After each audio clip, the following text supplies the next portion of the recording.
ముక్కోటి ఏకాదశి వంటి పవిత్ర పండుగ రోజున ఆలయంలో జనసేన టీడీపీ నేతల మధ్య ఈ స్థాయిలో వర్గపోరు జరగడంపై సామాన్య భక్తుల స్పందన ఏంటి? అసలు దేవాదాయ శాఖ అధికారులపై ఈ వివాదంపై ఏమంటున్నారు? మరి దీనికి సంబంధించి మరిన్ని అప్డేట్స్ లైవ్ లో మనకి నెల్లూరు జిల్లా నుంచి మల్లికార్జున లైవ్ లో అందిస్తారు. మల్లికార్జున, చెప్పండి.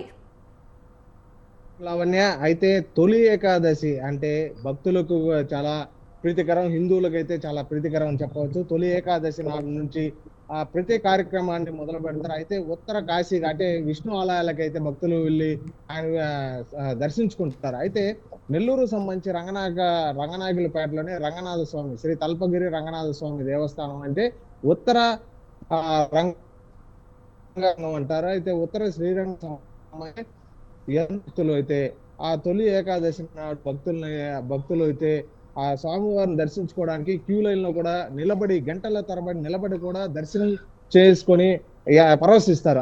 అక్కడ ఏర్పాట్లు అయితే దారుణంగా ఉన్నాయని, అలాగే ఆలయ చైర్మన్ గా నూతనంగా ఉన్న ఆలయ చైర్మన్ వెంకారెడ్డి తన అనుచరులతో ఇష్ట ప్రకారంగా విఐపీలని అంటే తిరుమలలో కూడా ఇటువంటి ముఖ్యమైన పండుగల నాడు విఐపి దర్శనాలు కూడా రద్దు చేస్తున్న తరుణంలో అయితే తొలి ఏకాదశి నాడు మాత్రం ఇక్కడ ఉత్తర శ్రీరంగం అనే నెల్లూరు రంగనాథ స్వామి టెంపుల్ లో మాత్రం విఐపి దర్శనాలు అని చెప్పి కూడా భక్తులను గంటల కొద్దిలో అయితే మహిళలు, చిన్నారులు, వృద్ధులు కూడా చాలా మంది ఎండలు వేచి ఉన్నారు. అయితే అక్కడ వసతులు కానీ మంచినీటి వసతులు కూడా సరిగా లేవని, అలాగే క్యూ లైన్లు అటుగా సరిగా లేకుండా చంద్రబంధరంగా ఉండడం, భక్తులందరూ ఉధృత అంటే ఎక్కువగా రావడంతో ఆలయం అంతా కిక్కిరిసిపోయింది. అయితే ఏర్పాట్లు దారుణంగా ఉన్నాయని కూడా భక్తులు కూడా తీవ్రంగా విమర్శిస్తున్నారు.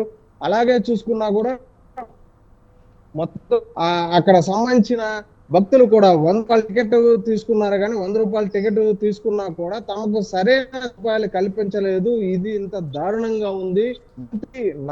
ఇది ఆనం రామనారాయణ రెడ్డి మీద స్పందించాలి. అయితే ఇటువంటి చర్యలు మరలా రాకుండా చూడాలి. అంటే మంత్రి రామనారాయణ రెడ్డి అంటే దేవాదాయ శాఖ మంత్రి రామనారాయణ రెడ్డి ఇంటికి కోతవేట దూరంలో ఉన్న ఈ ఆలయం ఎంతో ప్రసిద్ధి చెందింది.